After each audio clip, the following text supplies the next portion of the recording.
Hello, I'm Bob Larson, host of the nationally syndicated talk show Talkback. My concern about Satanism is the result of research conducted to write my book, Satanism, The Seduction of America's Youth. What you're going to see on this video will be revealing, shocking, and for some of you, disturbing. But it's important information you need to know. In 1966, a one-time carnival performer named Anton LaVey shaved his head, donned a hooded black robe, conducted a devil-worshipping black mass, and established the Church of Satan. LaVey's book, The Satanic Bible, which ritualized his religion, has sold more than 500,000 copies. Today, Anton LaVey is a recluse who grants no interviews and makes no public pronouncements. The affairs of the Church of Satan are overseen by two people, his daughter, Zeena LaVey, and Mr. Nikolas Schreck, founder of the Werewolf Order of Satanism. Zeena LaVey and Nikolas Schreck are the chief spokespersons for the Church of Satan, and they are the two people you will see me confront during this video.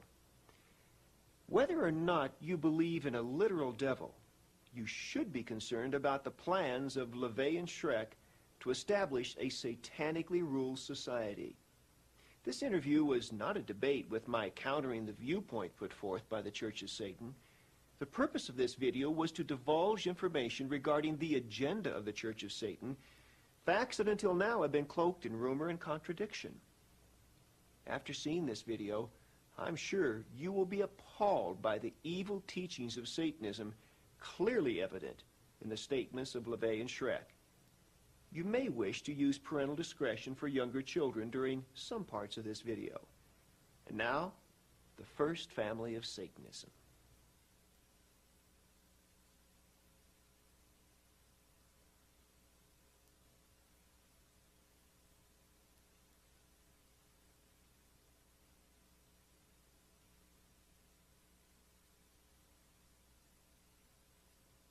Let's come back to the beginning now for a minute. Let's go back to 1966 when this whole thing got started.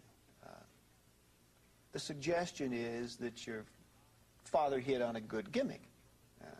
You're always accusing the church of being hypocritical and using gimmicks, but it seems to me that your father hit on a very good gimmick. And then there was a lot of showmanship involved. I mean, nudes on altars and satanic ceremonies. Right. How sincere was the beginning of the church? How sincere?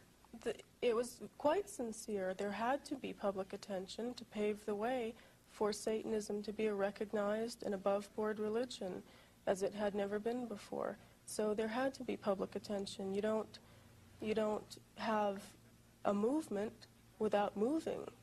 And the archetype of the devil has always been as a showman. And he all always musicians, admitted that. all artists, anyone who has a creative way of attracting attention has always been accused of having diabolical powers. Now, but what I find interesting is, although many people like yourself might think that he was only doing it as for gimmick's sake and because he was a good showman, you also complain that he won't come and be on your show. Yeah. So now, which is it? Would you rather have him be a good showman and come on your show? Well, why doesn't he come out of the closet? He's not in a closet. He's living his life happily. But he is not, I mean, he is fronting an organization. Listen, he came out of the closet in 1966 so When that Anton everybody LaVey else could come out of the closet. But excuse me, but he is not making his views, his doctrines, his beliefs. His views and doctrines are available in the Satanic He's not making Bible. them open to the objective inquiry of the press, of journalists, of anyone. No, he's not. I mean, you are speaking for him, but he does not put himself on the line to defend what he believes. He's past that point. He's past that point. He no longer has the need to speak to the media in that fashion, and certainly the Christian media is a dying force. And he's living his life. Wait. The Christian media is a dying force? The Christian media is now going through its last very extravagant death throes. Jim and Tammy Baker, where do you get these statistics from? All of the evangelists are slowly falling out of favor. And as we move into the Satanic century, we're going to see Christianity's last gasp. Well, now hang on. Excuse me just a minute, Nicholas. You make some broad sweeping statements that do not have statistical validation. Now, while it is true that certain televangelists have had a marked drop in their audiences. Overall, the growth of religious media in America is exploding. Can you quote me any statistics in regards to religious radio stations and religious television stations? Much more. Do you know how fast they are growing in this country? There's much more religious media than ever. That's not what I'm saying. And I think I'm saying that's a sign of the death throes of Christianity. You've given up your ideals, and now you're joining the devil's ranks, which is to entertain people. You are now part of the media, which is something that the fictional character you base your religion on, Jesus Christ, would certainly not have condoned. Well, now you are now using... Nikolas, you throw so many, you know, I don't want to interrupt you, I want to be polite, but you throw so many little zingers out that are just factually inaccurate. I do have to call you. You just casually say this fictional character, you completely disregard the historicity of Christ. But let's come back to that. As most historians would. Well, that's not entirely accurate, sir. Let's get back. Let's get back to the. Well, it is quite accurate if you want to speak about that. Let's get back to where the whole thing started. Okay. Let's get some facts straight here, and I'm asking you, Zeena, because the press has kicked these things around. Jane Mansfield. Was Jane Mansfield a follower and or a lover of your father? Yes, she was a member of the Church of Satan. I will not discuss my father's private life because I don't think it's anybody's business. But she was definitely a devout follower of the satanic philosophy. Well, his private life has been pretty well discussed in a number of notable books on the subject. Well, that's there for people who wish to Okay, well, if you prefer not to, fine, but I'm trying to get some facts here. The curse, the story of the curse that killed Jane Mansfield, that your father supposedly put on someone else and she happened to be in the car. Well, Any truth to that? That's been published in a number of books and papers also. So do you want me to talk about things I'm just asking you. I'm asking you. I'm coming straight to the source here. No, there was no curse. There was no curse. So she was not decapitated because she was in the wrong place at the wrong time because of your father's curse. I would say she was in the wrong place at the wrong time, obviously. But your father did not put a curse at her request? On Sam Brody, yes, but not on her. No, but he did put a curse. And because she happened to be in the car with him when he was killed, she got killed. Because she ignored Anton LaVey's request that she break communications with Sam Brody, warned her to stay away from her, so she did not do that. But your father did put a curse on Sam Brody. Okay, I'm just trying to get the story straight here. Marilyn Monroe, what was the connection with Marilyn Monroe? That was an affair that the two of them had when they were both very young and were relatively unknown. It just so happened that both of their lives took off in a direction that, you know, garnered some fame. But at the time that they had this affair, they were both very young, late teens, early 20s. Sammy Davis Jr., he's been pictured worshiping in one of your father's altars, wearing a pentagram. Was he at a time a follower of the church? At a time, yes. Are there any prominent stars today who are followers openly of the Church of Satan, such as these people were back in the 60s? There are, and some of them we already know of. Some Who? of them, well, if you want entertainers, King Diamond is a member of the Church of Satan. He openly admits that. None of these other heavy metal people are. Right. And then there are other actors as well. Because of for whom? For example, whom?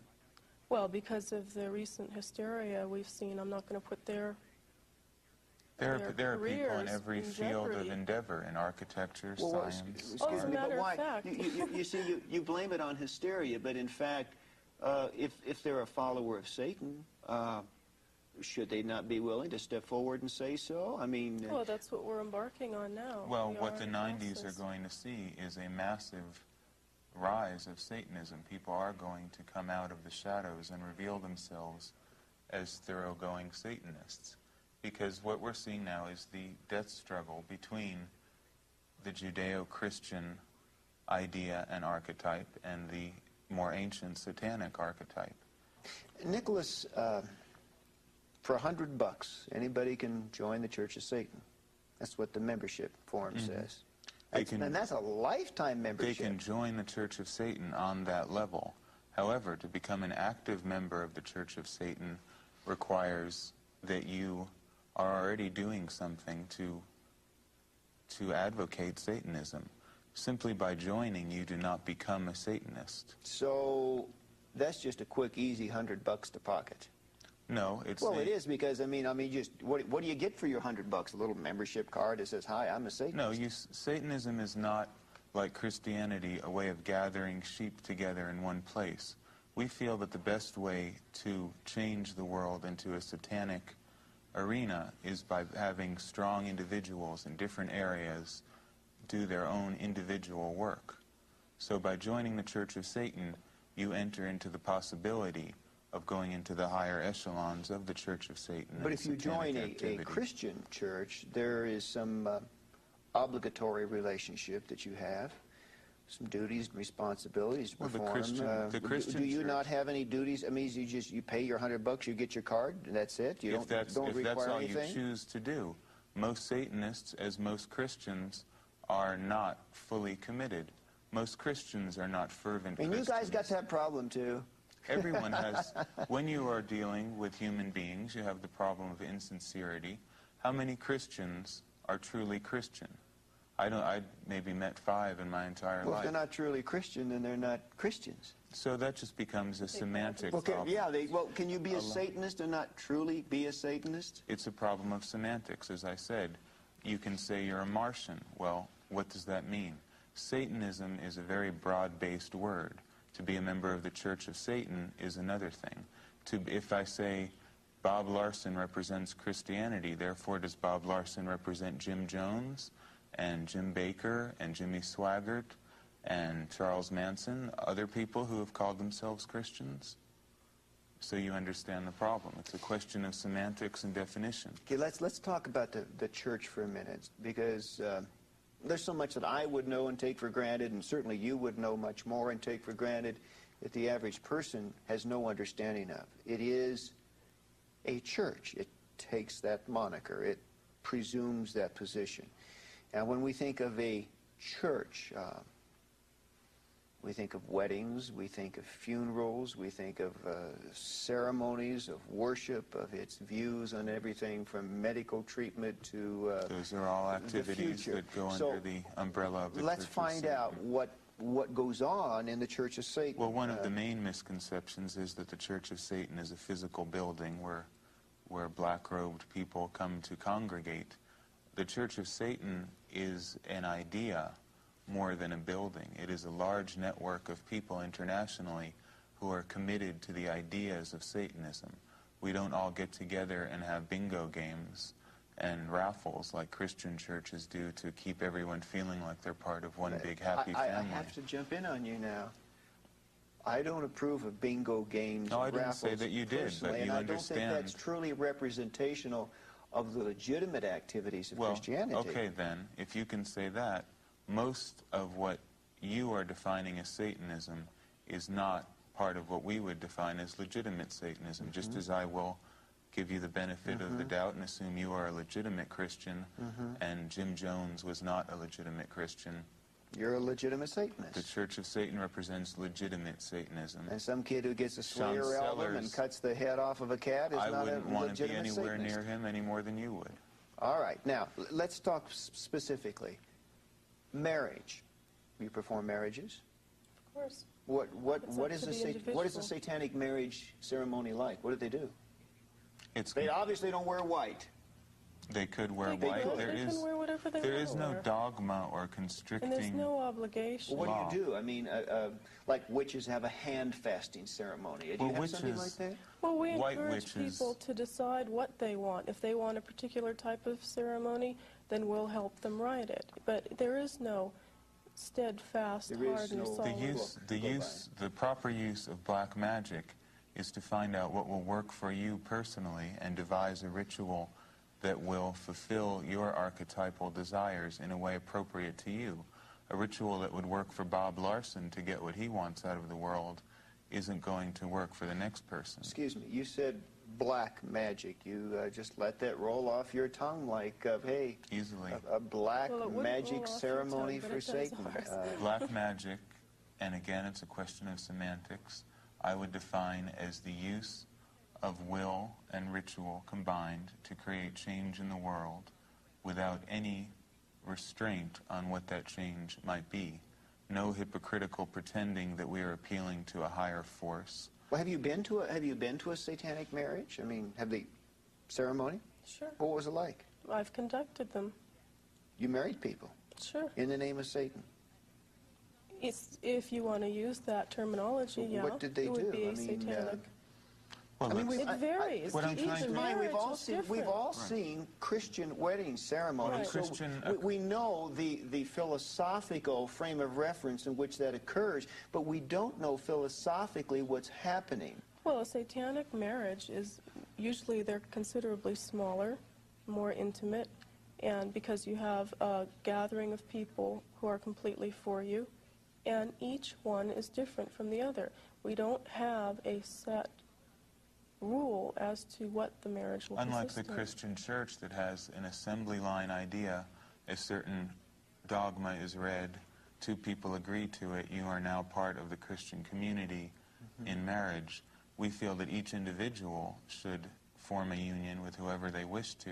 But of course, Nikolas, that's because in Christianity there is a prior philosophical commitment as to what marriage represents. And so what I'm saying Marriage, is... to us, to Satanism in brief, marriage represents what you want it to represent. We believe each individual is entitled to decide what their life should consist of. There is no bond to any supernatural entity. And even so to you- decide if you even want to be married at all. Marriage is not mandatory, nor is... Nothing is mandatory. Would you marry two lesbians? I personally do not believe that homosexuality is a natural practice any more than you do. And I don't... Would you marry them if they thought it was and wanted to be? I mean, Anton LaVey, the If they were Satanic Bible Satanists, certainly then condones they it. would certainly be able to marry themselves and consider themselves married. Well, it may sound like an absurd question, but suppose Joe I mean, if wants you to want- marry his golden retriever. If we're all animals, I mean, can Joe conceivably marry his dog? Speaking for the Werewolf Order, which is my organization in particular, we do not feel that homosexuality is a healthy or natural or safe or hygienic practice. But you're contradicting not- Anton in the Satanic Bible. No. What I would agree with him in this sense, that I do not prescribe any moral onus against it. What I'm saying is do whatever you want to do, but accept the consequences that come with it. And Well, you're not answering the question about the golden retriever, and I'm not... No, I don't. I believe bestiality is as repugnant to me as it is to you, but not for moral reasons, but because of natural reasons.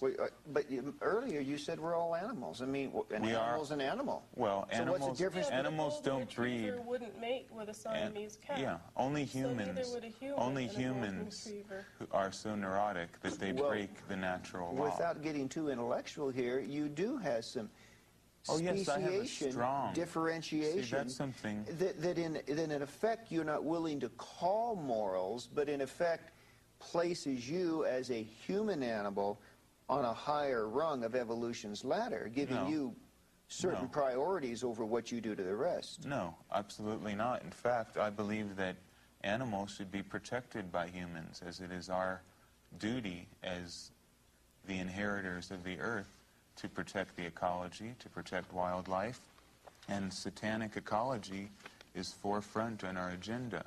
We need to protect the earth that we live on and our natural environment. Let's talk about a worship service.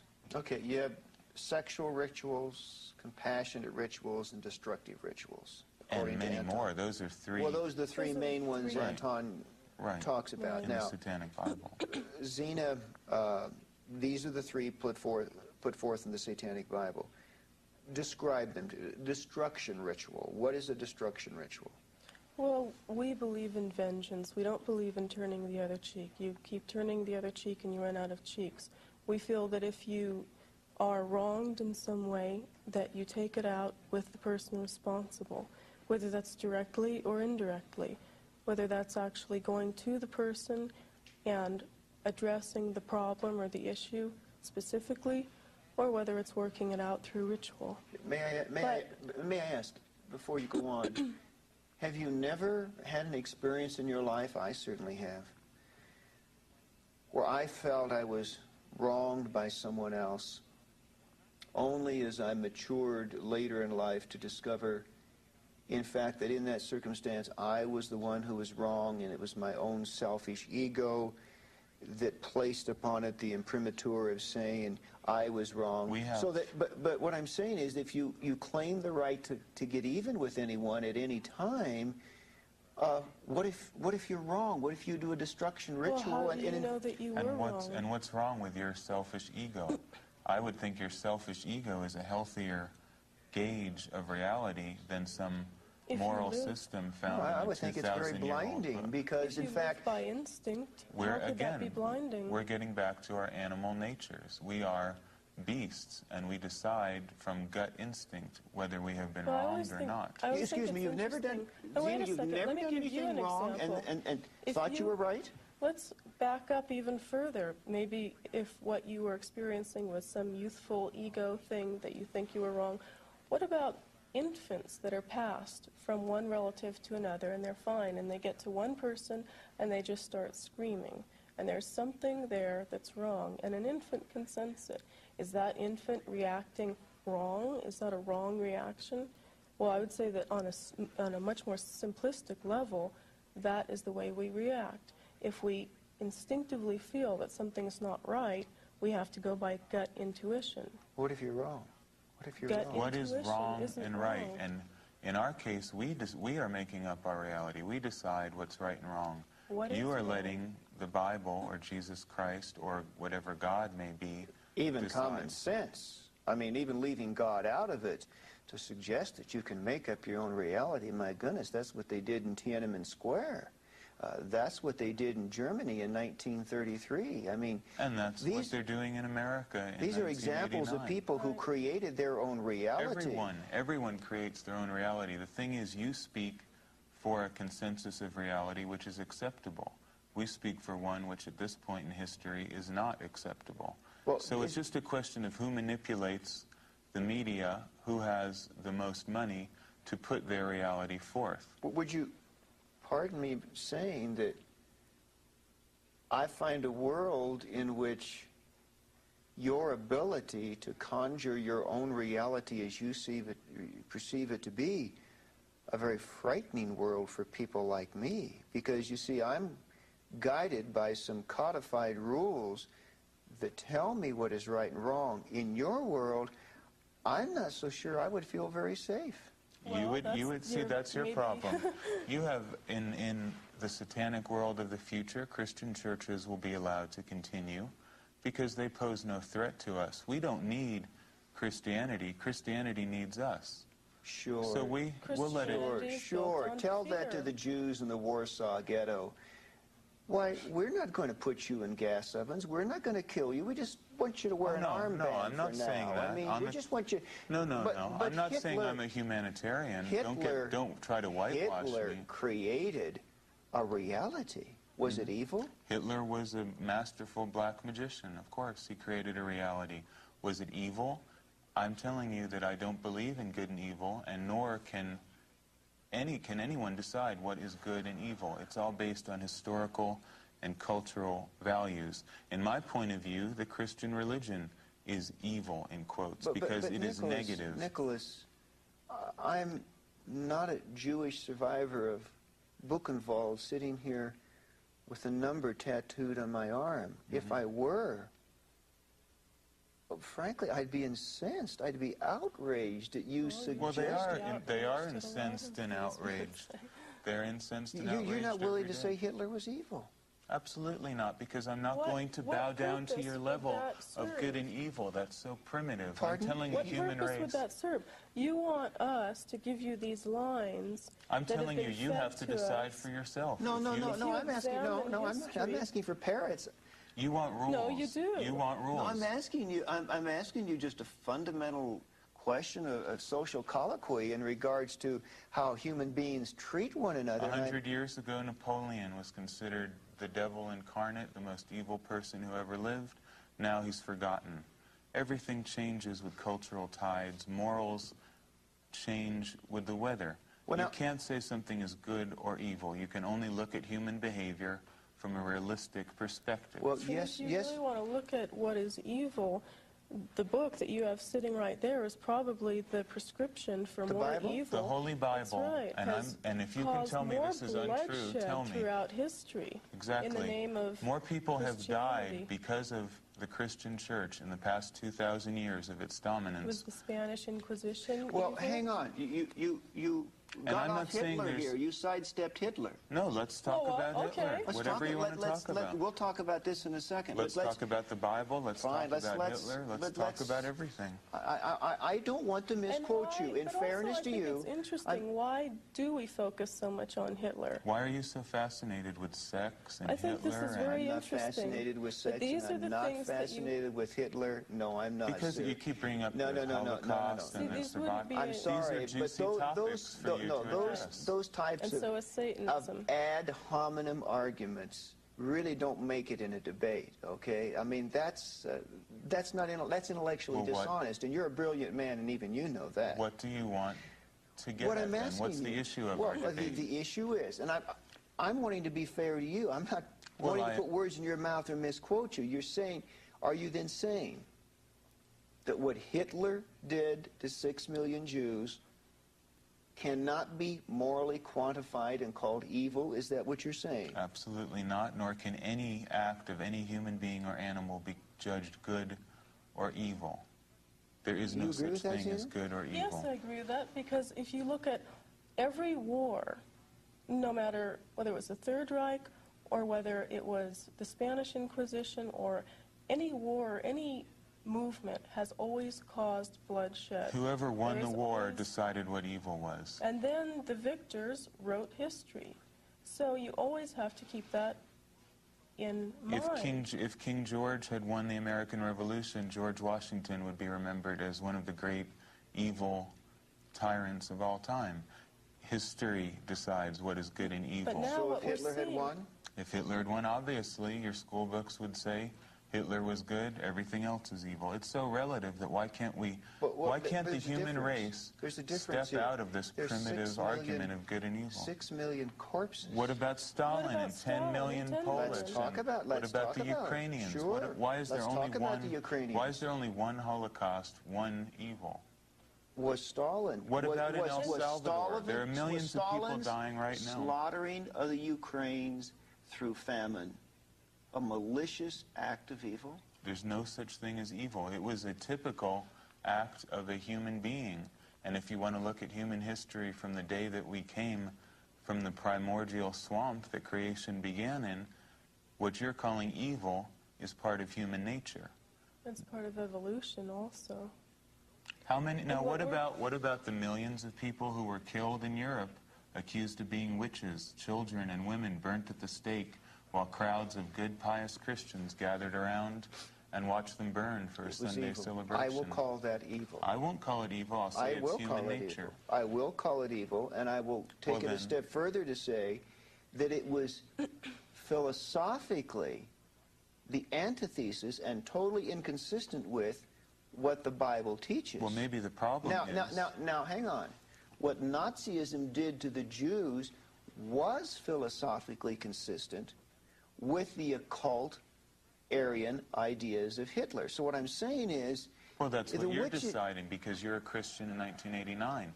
The Christian church rulership in the 1600s would think you were a heretic for saying such things. So all I'm telling you is morality is a relative issue, and nobody can decide what is good and evil. Is murder relative? Murder is absolutely relative. When we sent, when I say we, I mean the American government sent our troops to Vietnam to kill people. Was it evil? Were those good murderers? Are there good murderers if they're wearing a soldier's uniform and bad murderers if they're not? Would you say that to the mother of Sharon Tate? Yes, I would say that to You the mother would? of Sharon Tate. In fact, Or do you want to let Charlie Manson out of prison? that's a whole other issue. Do you? Charles Do you think Manson, he deserves to be let out of prison? Charles Manson, for one thing, I don't believe is guilty of the crimes he's been accused of. But that's a whole other issue. You're kidding.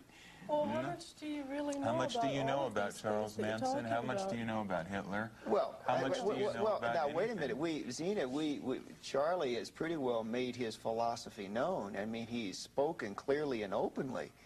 And there's no denial on his part of his role in the Tate LaBianca murders, that he sent those people in that house to commit a bloodbath. Where'd you hear that? I can show you 20 years of quotes. Where you've heard where that. Are you saying that Charlie Manson is a rational mind? Are you saying this man is not a murderous psychotic? Is that what you're saying? By your point of view, of course not. Now, you see, what I find interesting Go ahead. is my father is now suddenly lumped into these ranks, because all around me I hear now that my father is just like Manson and just like Hitler, and now I'm beginning to question. No, you didn't. don't. Many people But this is a common opinion, and now I'm beginning to question why. Why is my father so much like Manson, and why is he considered so much like Hitler, and why is he considered so much like even Rasputin, who completely turned the Russia upside down? And now I'm beginning to realize that maybe there are two sides to every story, and maybe if you examine the other sides that you don't hear about, you learn something that is a little more illuminating. Zeena, I don't find it terribly surprising that there should be some analogies between your father and people like Rasputin. It seems pretty reasonable to me in terms of the ideology that he set forth. It really is a get yours first, don't look out for the other guy, Machiavellian kind of philosophy. Well, that's right. But also you were referring to other people in history that I was saying you have to consider both sides of every story. There's another side to Hitler? Do you think there's only one side to anything? Guy killed 6 million people. And that's all you know, and that's all you have to know. No, I know much more about Hitler than that, but in terms of determining his moral place in history, I don't have any problem. Now, we're in the same Who determines the moral position. place? Who determines it? Who has the right to determine what is good and evil? Well, of course, I would respond from the standpoint of the Christian ethic, but even a humanist sitting in this chair. I don't like humanists any more than Christians. You don't like humanists either? Humanists, you have to understand this once and for all. Christians must know Satanism is not humanism. Humanism is based on Christian ethics and ideas. It just doesn't have Christ, but it has the same appalling ideas about equality, love for everybody, indiscriminate love for all living things, and we oppose those ideas. Altruism, humanitarianism, Humanism and Christianity are in bed together. They're the same thing. Well, the humanists might not appreciate that, but I hear where you're coming from. Of course they wouldn't. A white witch And or as far as I'm concerned, there's Satanism and then there's other people. Yeah, your father in the satanic rituals really puts out some zingers at the witches who want to be white witches. He says there really is no such thing. A witch is a witch is a witch. That's right. Wouldn't you agree? I agree. Now there's where I do agree with your father. Yes. I think you would find that you do agree on a lot of principles with the satanic philosophy, if you clearly understood and looked at it. We are saying that the act I don't know if I'd carry that far. In the sense that the act of manipulating and using the will and using ritual to create change is, by any definition, satanic. And anyone who does that is at least an ipso facto Satanist. So these witches that say they're good witches, white witches, nice witches, are as hypocritical as a Christian to me. Your father also says in the Satanic Witch, quote, of psychics who say, God gave me the gift, these people are playing the devil's game but refusing to use the devil's name. Well, that's right. Wouldn't you consider any form of divination or faith healing or divination reading is biblically forbidden. I would consider it to be satanic. So we would say that anything that would fall under that category would be considered satanic. And it's not just us. I mean, this has been throughout history. And predating Christianity, there have always been those who have veered from the mainstream, whatever that mainstream was, who have gone out in the wilderness and built shacks to live in, to be away from the mainstream and live their own lives the way they feel they ought to. Well, the one thing I can say, you Satanists are certainly more honest than most witches when it comes to acknowledging the authenticity, the reality of what you're doing. We're not, as I was saying, you might not like what we have to say, but we are honest. I mean, we don't claim to be anything that we aren't. Well, speaking of honesty, before we get off Charlie Manson, do you want to talk about what happened August 8, 1988 in San Francisco? Well, I wrote a book called The Manson File, and I've interviewed Charles Manson. I want to talk about the ritual you held in the theater. Yeah. Nikolas coordinated that. Yeah. So. Yeah. And when the movie showed... Let me explain what happened. The Other Side of Madness, a film that was made in 1970, an exploitation film, was shown. And, of course, as everyone has reported in the national media, the audience cheered during the murder sequence. Well, this is a bloody murder sequence. I mean, this was when Sharon Tate's body is slit open and her child, her unborn child, is removed. And no, that didn't happen, but that's a fine point. But yes, it was a bloody murder. The audience cheered. Mm-hmm. Nikolas, have you been to a Friday the 13th movie? Unfortunately, but yet, Nikolas, you're sitting there so calm. What do you want me to do? Cry? What do you want me to do? Have remorse and break down in tears? This is what I find interesting. What is the proper reaction from a Christian? You won't say that Hitler is evil. You sit there calmly. You want us... What do you want? What's the right thing to do from the Christian point of view? Should I moan and whine about it? Isn't this what you expect We're of looking at us? human nature. If you can't accept it, that's your problem. I can. Murder is always part of human nature. Is it wrong? Is it wrong? Is it wrong to murder? Wrong? Are you going to change it? Is it wrong to murder? Zeena, is it wrong to murder? As it says in the Satanic Bible, can you love the blood-splashed straws that rend you limb from limb? Is that wrong? Can you love and feel... You haven't answered me. I am answering you. Is it wrong to murder? Depends on the circumstances. No, you answer the question. Is it wrong to murder? What is wrong? Murder is part of life. We're telling you, we don't believe in good, evil, right, wrong dichotomy. If I come at you and you kill me in self-defense, is it wrong? Should you sacrifice yourself? No, wait a minute. Murder can't be That's not murder. Murder is no more wrong. Well, there, you're deciding. Murder is no more wrong than what? You're deciding what murder is. What is it then? Define everything if you want to debate it clearly. There always has Zeena, we been got 6,000 years of human history to define what murder is. That's right. So how are we Killing going to define is a part here? of animal behavior. Humans do it more than others. I don't really believe that I would need to worry about walking down a dark alley and being followed by either of you with a gun in your pocket. But what you have just said, let me finish. What you have just said, articulated to the masses, particularly in a dysfunctional society where people are filled with all types of anger and rage because of past abuses, what you're really doing, I think, is potentially lighting a fuse. I'm not worried that you're going to pull a gun out of your pocket and shoot me in front of these cameras, but I don't know that somebody else might not do that because of what you said. You're not willing to condemn murder. Let me answer your questions in 3 points. The masses. We have no regard for the masses. Satanism is a religion for the elite. It is a religion for leaders. It's a religion for competent people. It's not a religion for anyone who wants to be a Satanist. We don't say welcome to the club. The homeless, the handicapped, those with multiple sclerosis I don't want apply. the homeless, the handicapped. The people in Mother Teresa's home for the dying and the destitute, they need not apply. I don't want them. You've taken that on your shoulders. That's your job. You're doing a great job with the homeless. You help everyone. We're helping those who help themselves, as it says in your Bible. And you can take the weak. No, it doesn't say that in the Bible. You can take the decrepit. You can take people who can't help themselves. We don't want them. It's simple. It's very simple. The homeless you don't want to shelter? No, I don't want to shelter people who can't take care of themselves. Why can't they? The hungry, the starving, you don't want to more. feed? Zeena, go ahead, Zeena. What were you saying? That produces more of the same. There has to be some change. If you look at the animal kingdom, how is the animal kingdom able to survive? There is no such thing as homeless. Back to social Darwinism again.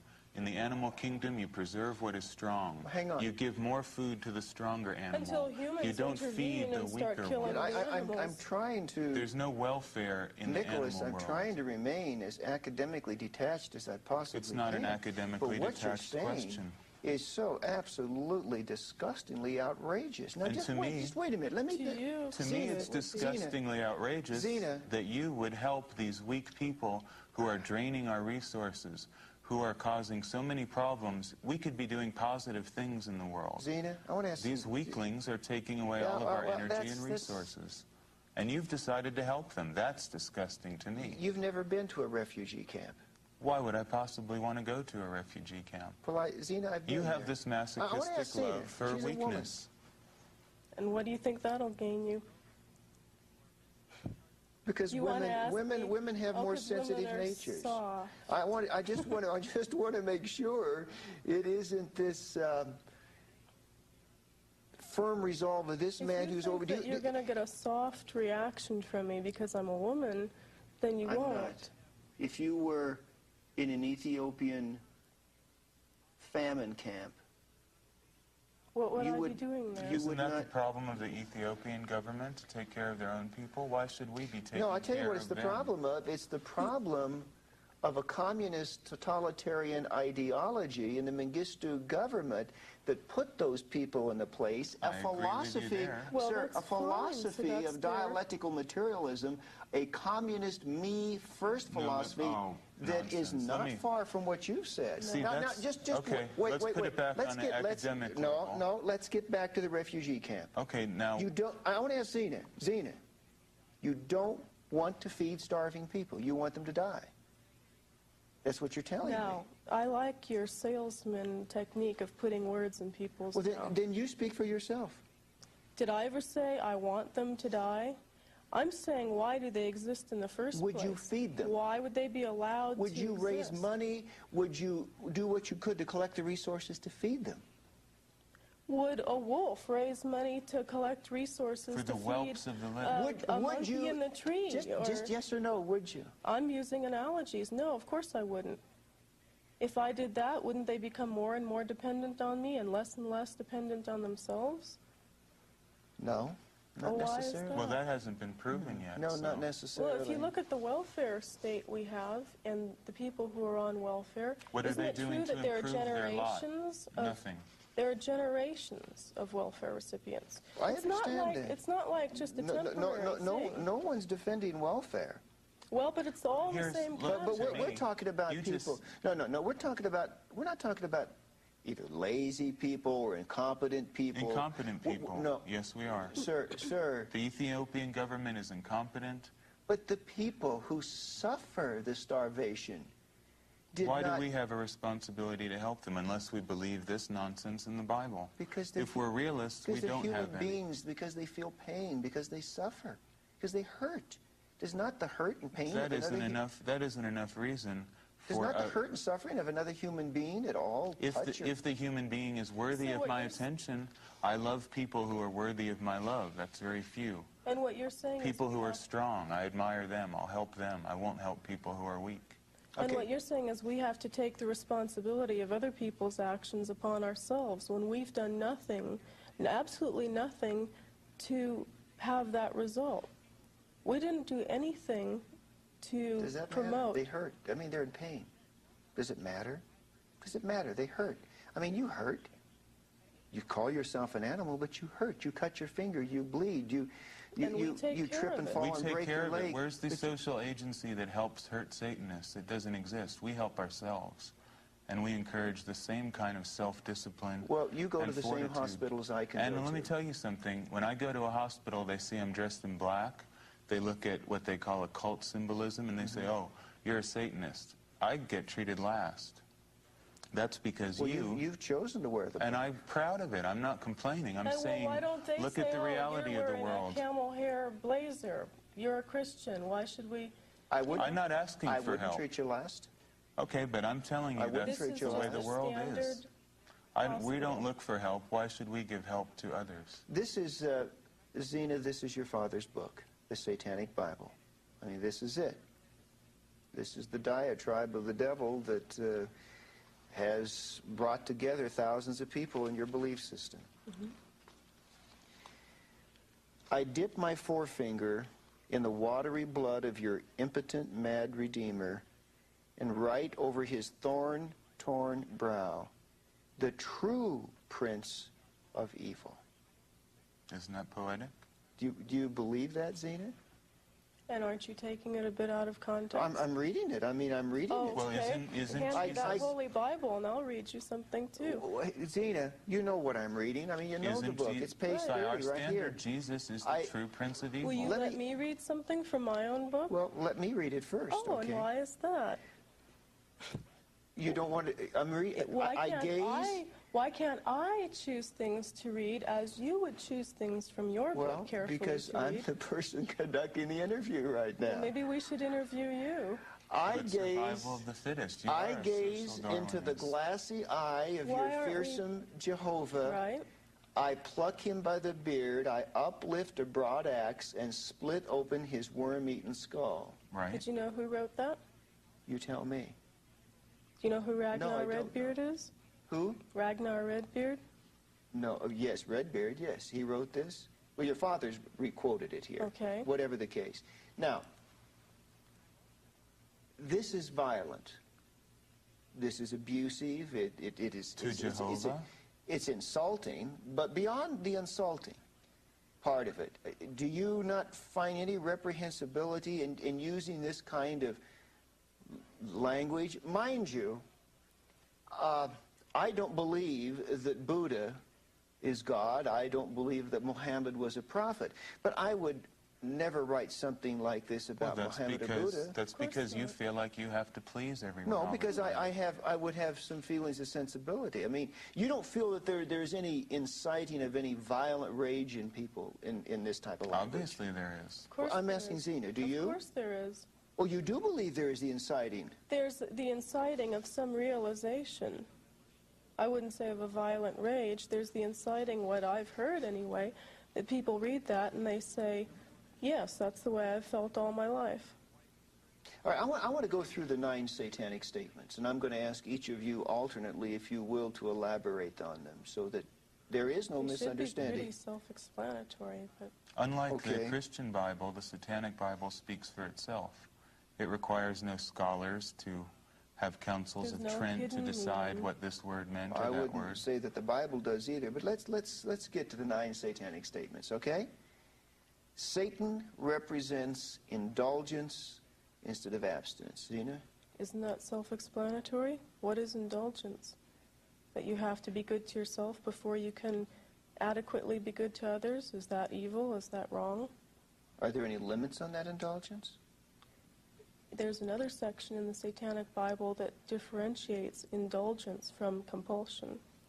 Okay. Maybe you'd And like to read that self-destruction. part. Would you not, let's suppose that a pedophile's indulgence were the molestation of children, would you place that under this particular heading here of the first satanic statement, It's if that's his clearly indulgence? stated. It's clearly stated in there how we feel about children and animals, and you know it.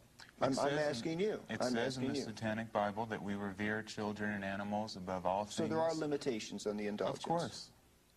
There are limitations imposed by your own self-discipline and fortitude, not because you believe what you read from God. That's a very primitive and silly way to go about living. We live because we know what is right for us. You know. And to us, as it says in this... You've constructed your own individual reality. And I to think it determine works a hell of a lot better than the Christian one. Okay. Well, since you talk so much, I'm going to come back to you for number 2. Satan represents vital existence instead of spiritual pipe dreams. I think that does need some explanation. What do you mean? I really don't see how it does need explanation. What is vital existence? You don't know what vital existence is? I'm asking you. Our life here and now, living for, as I've said, all of the earthly and carnal pleasures. What is a spiritual pipe dream? Looking to some external deity or source for your answers. If something horrible happens to you, you just pass it off and say it's God's will. I'd call that a spiritual pipe dream. Okay. Nikolas, Satan represents undefiled wisdom instead of hypocritical self-deceit. Look at the world as it really is. Don't delude yourself into thinking it's a way that it is not by calling upon holy cant and scripture as your guide to life. Let's look at the real world, look at the human condition as it exists right here and now. Okay. Number 4. Satan represents kindness to those who deserve it instead of love wasted on ingrates. See it? Well, I already explained that too, insofar as turning the other cheek. Kindness, if you're kind to me, then obviously I will be kind to you. We treat people as they treat us. If someone's going to be rude to us or treat us inappropriately, then they have to expect that in return. We won't waste our kindness on what we would consider ingrates, and that is being treated with disrespect or rudeness. Number 5. Satan represents vengeance instead of turning the other cheek. And let me flip over here to page 33 and also quote in companion to that, quote, "Hate your enemies with a whole heart. If a man smite you on one cheek, smash him on the other. He who turns the other cheek is a cowardly dog." Doesn't that speak for itself? Yeah. What's your Well, point? what would you do? I'm just asking you. I'm asking you. These are your beliefs. Right, Hollywood those- Boulevard, and you are attacked by a gang of drug dealers for no apparent reason. What would you do? Would you bow Pray down for to them or and would say, "I'll you pray strike for them you"? back? Or would you try to do something to survive? Well, you You see, see, I don't. You're asking. You want me to No, answer you the asked question? me I'll be hypothetical happy to answer the questions, question. so You see, I most certainly, if my life were endangered by someone who murderously or violently were attacking me, now some Christians would differ on this. Some would say kneel and pray. I'm not one who would kneel and pray. I don't run 5 miles a morning for nothing. I'd run. I'd get out of there as fast as I could or fight for my life. But that's not what we're talking about here. We're talking about vengeance and revenge. If you wrong me, however you wrong me, I will give you that same wrong back. But if someone is physically striking you with their fist or hitting you with a steel rod, there is no question in anyone's mind you're being wrong. Mm-hmm.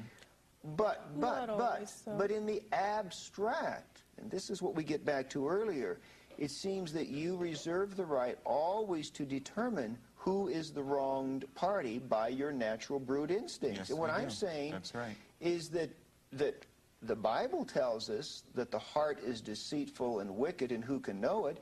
And common sense tells us that we all have been mistaken at some point in our lives, assuming that we were the wronged one, when in fact we may have been the person hurting someone else. The Bible teaches us to hate our own instincts. The Bible is a guidebook to how not to survive. No. The hero of the Christian religion is someone who willingly sacrificed themselves. Now, to me, someone who willingly dies on a cross and thinks that's a victory is a neurotic person. I don't worship such a God. So if you want to sacrifice yourself, go ahead. We want to live and survive, and you live by returning a wrong back to the person. It's very simple. And I think that's the irony, too, of all the accusations of our sacrifices, whether they are children or animals or whatever. The whole concept of sacrifice is a Christian concept. Because we don't believe in any anthropomorphic deity, there's no need to sacrifice anything for anything. Well, we'll get to that. I'd like to come back to that in a moment if I can, please. And if I forget, you please bring it up, all right? I want to get through these statements here. Number 6, Satan represents responsibility to the responsible instead of concern for psychic vampires. Zeena? A psychic vampire is someone who drains you of your vital energy, someone who is constantly looking to you for their support and for their energy. Responsibility to the responsible means if you demonstrate that you have a certain amount of responsibility, you will gain that much more responsibility. Your actions are rewarded by what you achieve or what you acquire, rather than being siphoned off to someone who hasn't deserved them. You know, Zeena, before there was any Nobel Prize for Mother Teresa, and really before most anyone knew who she was, I visited her home for the destitute and dying in Calcutta, and I saw the poor people laying there in the throes of death. I saw her comforting them, touching them, giving them what food and water they needed. Those, by your definition, were psychic vampires because they could give nothing back. And you don't think Mother Teresa had some ulterior motive No. that she wanted these people I to... really don't. You don't think she wanted them to see her point of view? No. As a matter of fact, No, these I don't people think could she not. did, I don't think. actually. As a matter of fact, Because speaking most missions or missionaries want to convert people. They want people to To see save their... souls, isn't that what Christianity is that's a designed to presumption do? I think that you people have made, but Well, I think it goes deeper I than think that. you've made that presumption, but I think I've visited more mission compounds. Let me finish. Okay. I think I've visited more mission compounds around this world than you have. And I remember being in a Bangladesh refugee camp some years ago during that time of bloody war. And I saw a Salvation Army officer standing by the bedside of a woman who had walked 100 miles just to get there to escape the fighting, and she was dying. He could not speak her language. She had moments to live. And I said to him, "You cannot convert her. You know that, don't you?" And he said, "Yes, I know that." I said, "Why are you doing it?" He said, "Because I feel it is necessary to offer her a few moments of tenderness and comfort in the last minutes of her life." He had nothing to gain by it. Well, Now she was Let me say she something. was a psychic vampire by your Okay. definition. Underneath the whole Christian theology and the whole organized structure of Christian dogma is what I feel is a masochistic, almost love and wallowing in despair and death. Christians love nothing more than to see suffering so they can go and whine and moan over it and help people and feel how good they are that they're helping people. It's a very morbid religion. Believe that? You worship a God who's nailed and bleeding to a cross. Everything in the Bible drips with morbidity and Eat his death. flesh and drink his blood. And yet you There's a lot accuse us of morbidity. being morbid. If you want to be around dying and sick people all the time, then you have every right to. But we are not obliged to help these people. And shouldn't that be a choice? Shouldn't that be I thought this was a free country. Shouldn't that be a personal choice from one individual to the next? Certainly there are going to be people who derive pleasure from doing that. And who are you to say that there are going to be people who don't want to do that? Who are you to say that that's wrong? Maybe it is a greater evil, when all is said and done, to keep millions of people alive who are not ever going to be productive, who are going to drain all of our resources and create a stagnant world. But to comfort them in the hours of their death, to offer an act of human kindness. Well, That's why there's people like you. You don't want us there. You want us to be like that as well? You go hug them. I don't want to. Well, if I were that dying person and you were standing over my body, yes, I would want you to be like that. If you were dying... Just by being a human being, you don't deserve my love and respect. Pain? Of course. And to those I love that suffer pain, I will comfort those who I like, those who I favor. I'm not everybody's friend. Well, I'm sure you, Zeena, heard the story from the Bible of the Good Samaritan. Are you familiar with that story? Right. Do you know what it's about? To argue this point is just going round and round. No, because, it is an important arguable point. Your main concern in Christianity is to help the weak. Christianity was designed as a religion for slaves, after all. Historically, if there is any truth to it, the first followers of Christianity were slaves in Judea. Now, is that not true? No, that is not true. Who were the first followers of Christianity? In fact, the first followers of Jesus Christ were not only common working people, but some of the most eminent intellectuals of the day, such as Saul of Tarsus, who was... Well, Saul of Tarsus is the person who recreated the Christian religion in his own vision and rewrote the scriptures in the first place. Well, he caught on to a I'm sorry, good but thing. that's hardly historically accurate. That's really interesting, because one Christian will tell us one thing, and another will tell us Christianity is fine. What did they tell you? Christianity is fine for people who have this great love for weaklings. Well, we don't have it, so why must we be forced to be a part of your love for all mankind? Well, you certainly must not be forced. Nobody would force you to do anything. I guess... Can't you understand that? I find it difficult to accept. You really want us to put up a fight or put up an argument, I just, but there's no... Go help them. I just wonder think how it's a waste of your time. you've been able to psychologically insulate yourself in such a way. I cannot. I mean, I've not always been a Christian. And long before I was a Christian, it was just a matter of human responsibility to another creature, though I may not have believed them to be a creature of God as I do now. If they were suffering and they were in pain and they were hurting, I reached out to them. How much clearer do I have to make it? A strong animal does not spend all of their energy and time on earth helping every weak animal. You help those in your own pack, in your own tribe, those who are like you, and those who are not like you and who are not contributing to you, you do not have a responsibility to. If you want it on Nikolas, simpler terms, you can say that we are of different species. Let's get to an issue that Zeena raised a little earlier, and it's one that I know is a very sensitive one to you. And that is the issue of the allegations of human sacrifice. Now, It's not that sensitive.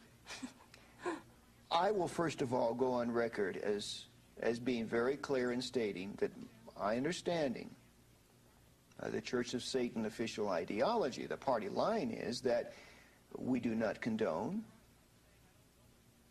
we do not permit, we do not practice or encourage human sacrifice. Correct. Okay. What of those people who do read the Satanic Bible, who do hear your father's teachings, and then practice animal and or human sacrifice in They his are name? Satanists. Just because you read a book doesn't make you that thing. How many people have read the Holy Bible, misinterpreted it, and acted on it? Do you know what John Wayne Gacy said to all of his victims He read the before they died? 23rd Psalm. Should we now say that John Wayne Gacy is a Christian murderer? It's a Well- foolish, sweeping generalization. Okay. Anyone can read a book. Mark David Chapman, who killed John Lennon, read Catcher in the Rye. Should we And ban Leopold Catcher in and the Loeb Rye? Leopold read and Loeb Nietzsche. wrote Nietzsche. Let's ban Nietzsche. Where do you Well, stop? I think there is a serious issue in terms of artistic freedom of expression that you've raised. I also think one has to determine whether or not inherent in the language expressed, the deeds that result from it are Oh. philosophically consistent with There it. are far more violent things written than the Satanic Bible. So you can't tell me that that was written in such a way to promote violence. Well, I'm not saying that it was. I'm just saying Well, that it lends itself by the nature lot of the of things language lend used. itself. Well, let's read it. Let's read it. Okay? Let me quote something. Jesus Matt, said, let I me- come, you can I quote- come you not can- with peace, but with a sword. Now, if I'm a Christian and I say, well, I have a sword, I'm going to go kill non-Christians. It's a matter of interpretation. I would say... No, that is absolutely philosophically inconsistent with the larger worldview of the teachings of Christ. And anyone would Just know as that. it is with Satanism. Well, okay. Why blame the acts I of just a have- few I have the book. nincompoops on a book? We'll read from this book if you'd like, but let's read this book, all right? Because this one's more interesting. Mad dogs are destroyed. Okay? The fact remains, given the opportunity, they would destroy you. Therefore, you have every right to symbolically destroy them. And if your curse provokes their actual annihilation, Rejoice. rejoice that you have been instrumental in ridding the world of a pest. He is made to be trampled underfoot. You love quoting that. I've heard you say that before. Have you? Yeah, you really say it with gusto. You could be a really good Satanist, You given an never know who's opportunity. listening to you when you're on the radio. Well, but Zeena, It was just that little snippet that someone played for me. you have every right to symbolically destroy them. I'm Don't a you writer. have- Now wait, I'm don't a you- writer and a but let me journalist. I say something. know the responsibilities Bob, of let me say language. something. If your curse provokes their actual annihilation, in other words, you're only doing this symbolically, but if in doing this curse, putting the pins in the voodoo doll or whatever, if in fact they actually do die, rejoice. Of course. Why is that inconsistent I'm with our asking you, philosophy? Zeena, your father wrote this book. Right. So If what the you're person saying... actually dies as the result of the curse you put on them, rejoice. Believe Well, what do me, you think would promote a curse like that? Give you the opportunity. If there's an out here and you don't mean that, fine, say so. Of course we mean that. What do you want me to Rejoice. say? Oh, no, he didn't mean to write that. Of course. What do you think we would use a destruction ritual for? It's to If your destroy, wife is obviously. raped and murdered, and you don't know who did it, and you want to throw a random curse at whoever it was that did it, and if it works, shouldn't you be happy? Or should you mourn the rapist, which I guess Christians mourn the people who kill them too? Because What is it? I don't know. What response do you want from us? Don't you it think isn't a that question of response that I want for you. I'm just trying to... I think you seem to have this idea that we toss around these destruction rituals right and left. We do them every Friday night with At no random. regard. We just go through the phone book and we pick just them. pick people out with no regard for who they are. Don't you think there's a reason why we have that?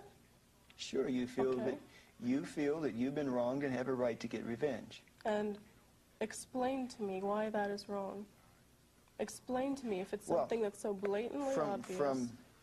The explanation is that when we allow every individual to become the arbiter of his own actions, the rule of thumb of his own conduct, and the determinate factor as to whether or not he is the wronger or the wrongee, then we have millions of individuals running around choosing their own courses of action. You'll never have that. People are too lazy to decide that. In a society, we have a lot of very hurt, angry, dysfunctional, psychotic people who then, in turn, use this as an excuse for reprehensible action.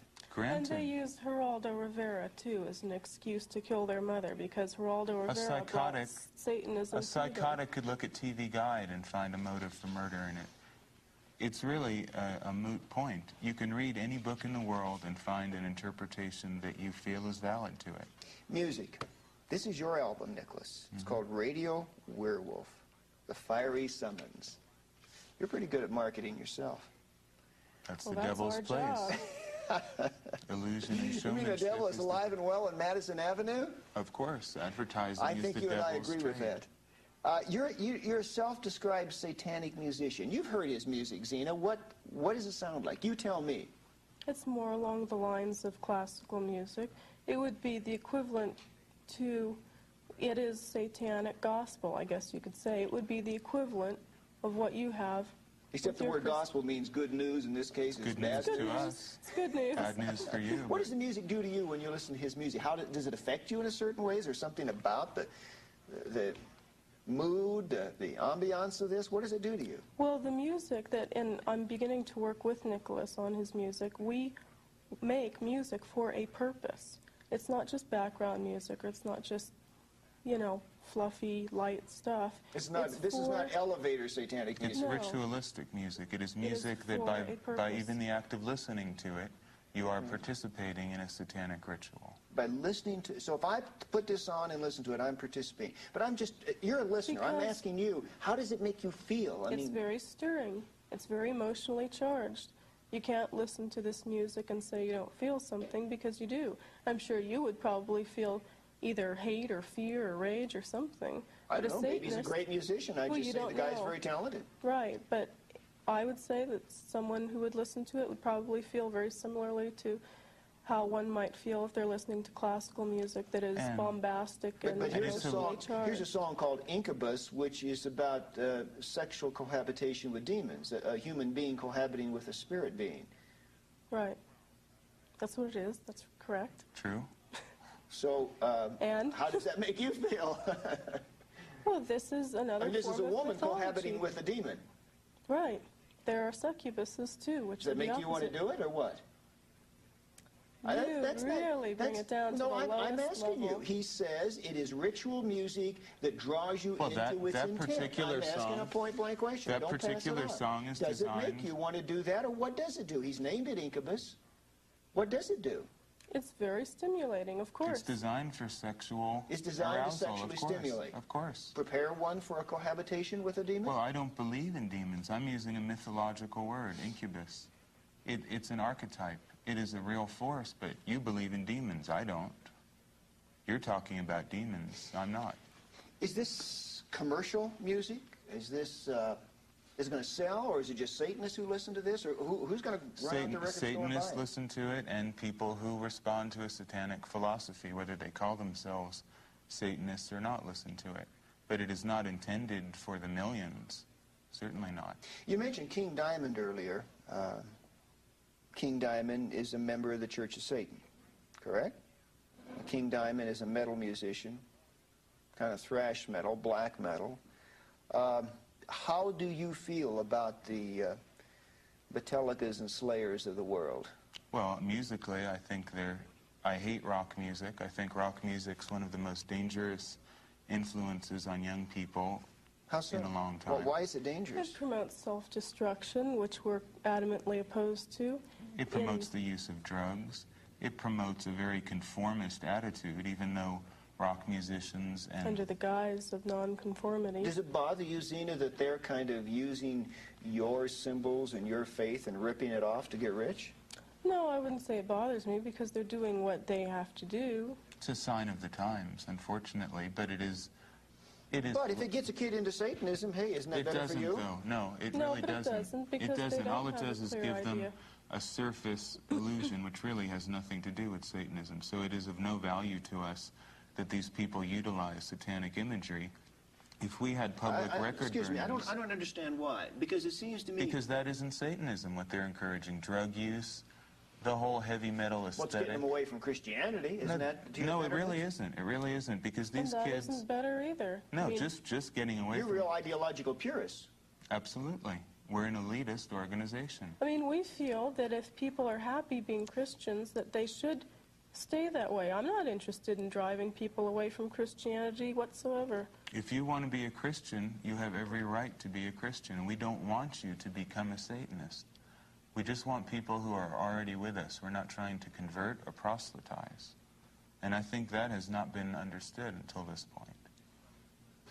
You don't want to recruit. You don't want to convert. There's only a limited amount of people in the world who can truly say they respond to the satanic philosophy or understand it. It isn't for the millions. It isn't for the masses. It is for the rulers and leaders of the earth. It's for people who achieve. That's 1% of humanity can achieve. Now, people are going to move away from Christianity in droves, and they are, but that doesn't mean they're all going to become Satanists. You describe the Bible as an occult book. Mm-hmm. Because... You say you're not an occultist. Christians Exactly. are. Christians, and again, correct me if I'm wrong, believe in such concepts as birth by a virgin, angels and demons, the existence of eternal life, immortality. At the end of the world, corpses are going to rise out of the grave and become real again, depending on whether you're a tribulationist Christian or whatever denomination you are. The end of the world is a good thing. As a Satanist, you know the dispensationalists and the pre-tribulationists and all that? I wish I didn't know anything about them, but I'm forced to deal with them, so I know every kind of idiocy that is called Christianity. Exactly. It's an occult book. It is all about occultism. It's God is a spiritual creator in the sky. Christianity is occultism. Satanism says that these gods and belief systems that humanity needs and should have are archetypes, mythologies that make human beings behave a certain way. Everything is a fairy tale. Christ is a fairy tale as much as Satan. It depends on what archetype you choose. Zeena, if this new satanic century truly does come into being, if your numbers increase in the Church of Satan, and as you would hope the numbers of Christians would decrease, and then suddenly you are the people of the new social order, describe to me what that social order would be like. Well, I think it would take on its own momentum. We would have, what we would see is nature taking its course, because that's all we stand for, is to let nature dictate what our actions are, whether it's on a moment-to-moment level or a gut instinct level. And Can we you be would more have specific? I mean, what about some of the laws? Would the laws of the land as they currently are change laws any? would probably become stricter, if anything. Let's look at capital punishment, for instance. in a satanic society, a murderer wouldn't last a minute, because every individual would have the right to defend themselves then and there. Someone broke into your home. Vigilantism? Go out and get the guy? It's worked for thousands of years, and it should work again. If someone steals, cut their hand off, as they do in Saudi Arabia. That is a much more sane way of dealing with crime than the Christian way, which is to say, oh, you came from a bad background, and we really love you, and here, go to jail and be rehabilitated, and then we'll let you out after you've read the Bible enough. I don't have mercy for criminals. I don't have mercy for people who cause strife, and they should be summarily executed and removed from society. In talking with the two of you, there's not much lightness or humor.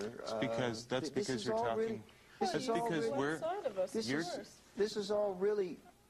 You're talking It's all to very us. serious. There's kind of a fortress mentality about this. If we were dragging you to be thrown to the lions, I don't think you'd see much lightness. Look, whether you are to the lions, Zeena? Come on, now, have you been thrown to the lions? Oh, I would say Satanists all over the country are being. Am I throwing you to the lions? As much as the society that we live in now is, I'd say yes. So what you're saying is not just necessarily me today, that you have a beleaguered stance. See, you don't realize, from our point of view, we are under attack. You think, well, everyone should be attacking Satanists. What's wrong with that? No, I didn't say that. I didn't say that. But you don't see, from our point of view either, how we are under attack and we are retaliating. This is our philosophy. Do you think I want to come here to explain these things to you?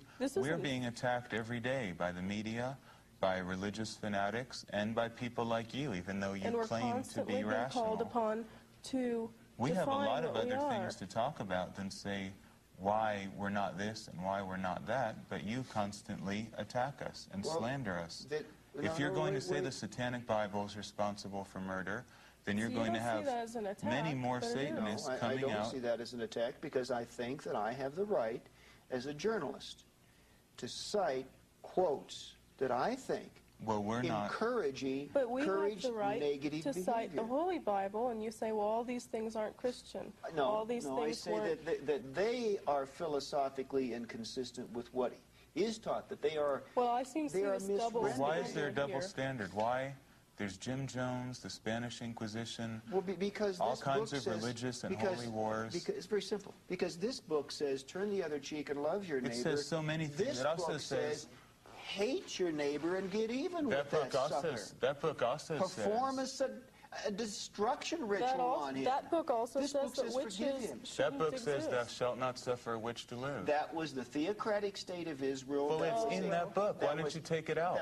I'm not taking it out. That was a civil crime in a theocratic state. Why are you still using it had nothing to do with person-to-person. I'm talking person-to-person. What about people still read this? I'm talking about the rules that govern interpersonal relationships, and those rules are love your neighbor, do unto others as you would have them to do unto you. This book says perform a destruction ritual, and if he's annihilated as the result, rejoice. Right, it does. Rejoice. And what about the things in that book? In the Old Testament, it is filled with descriptions of pious religious people sacrificing goats to Jehovah, your God, not my God, but your God. How do you explain that? Why are you still using this primitive book about goat sacrifice, the proper way to wear your hat when you're in the desert? This has nothing to do with the modern society we live in. Civil, ceremonial. Why are you using? Look at it as a history book. Culture. What does it have to do with your culture? The new covenant that Jesus Christ established through the cross. That is the message that we now bear. Why are you? You are of European descent, I imagine. Why do you reject the beautiful and pure tradition of pagan heritage which you have, in favor of an alien Eastern creed that came out of a desert that has nothing to do with the world you come from or live in? Why? Well, the answer is very simple, that there is one God, and that paganism is an attempt of Satan to turn people from the true God. What was it when your ancestors before Christ were pagans? What was it then? Were they sinners? God always was. Why didn't anyone hear about it? They did hear about it. The invisible things of God are clearly seen from the creation of the world, the first chapter of Romans. What about all your ancestors who were pagans? Well, are they sinners? some of my ancestors probably were pagans because they were a product of that culture in its declension away from the worship of the true God. Well, you are a product of Judeo-Christian culture, which has infiltrated Western society. I'm also as you, the product of a personal decision as to whom I would yield my life to and what value systems I would choose to live by. I made that personal decision. And your personal decision, you will admit, is not based on rationality, but faith in a book. No, I will not admit that. It is based upon the height of rationality of God as a demonstrably intricate, loving, personal creator and designer of this universe. Well, whether you like it or not, in the future, people are going to look at the Bible and put it on the shelf with Mother Goose's fairy tales and all the other wonderful books that human beings have created to give them some meaning, and it will just be looked at as another book. You have your belief system. It's based on a book written 2,000 years ago. As far as I'm concerned, in part, it has no relevance. And it was not written 2,000 years ago. They've revised it. King James revised it, took out the parts but there he is the didn't Old like. Testament that goes back with historical consistency far beyond And that's the part that advocates animal sacrifice, is the Old Testament. Why didn't you throw that part out then? Why do you worship a book that advocates animal sacrifice? As she used the word, the scapegoating was a foreshadowing of the ultimate sacrifice as Christ, our great high priest, came to offer himself as the final sacrifice for sin. Well, there will come a day when people will look at this tape and hear what you're saying and say these were truly the Dark Ages, when an intelligent person like Bob Larson could advocate such insane ideas.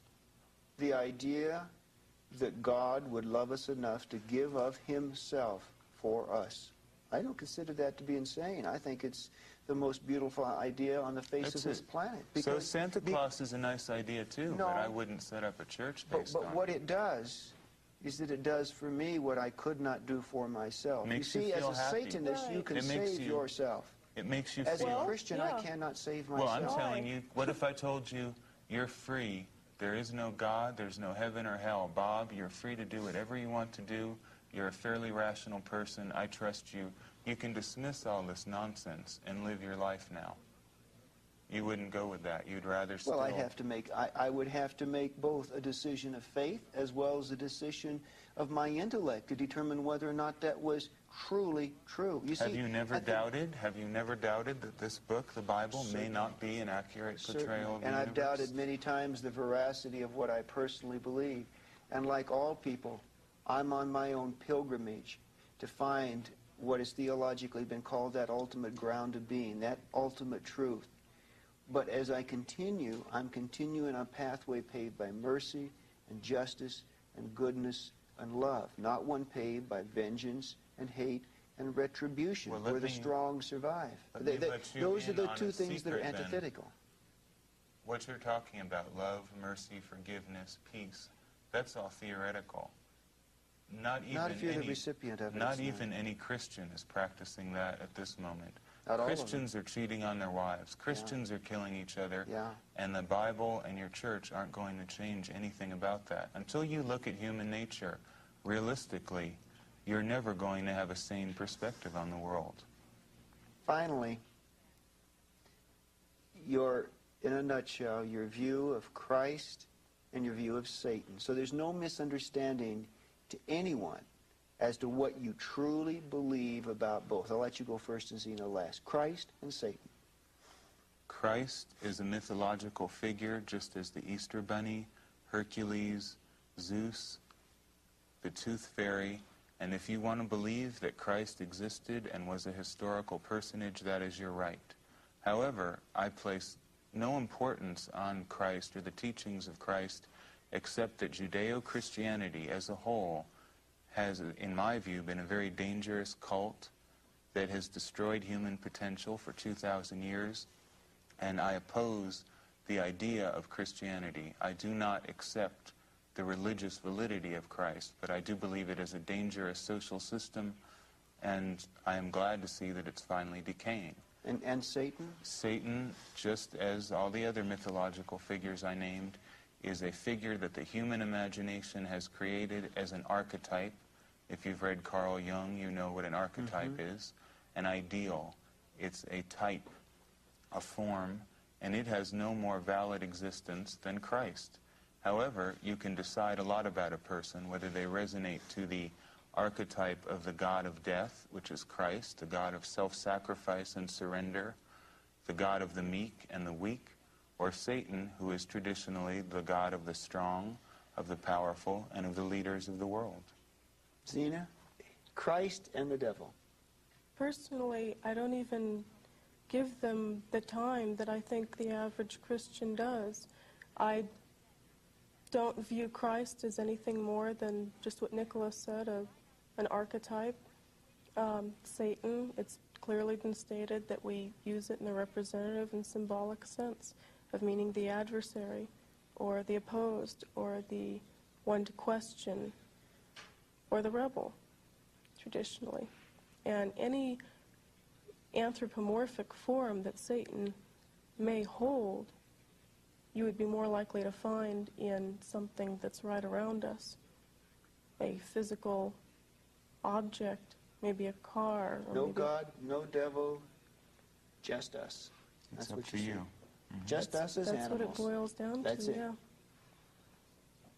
We live in a cosmos that is created by nature, comes from nature, and shall return to nature. There's no judge above us or below us.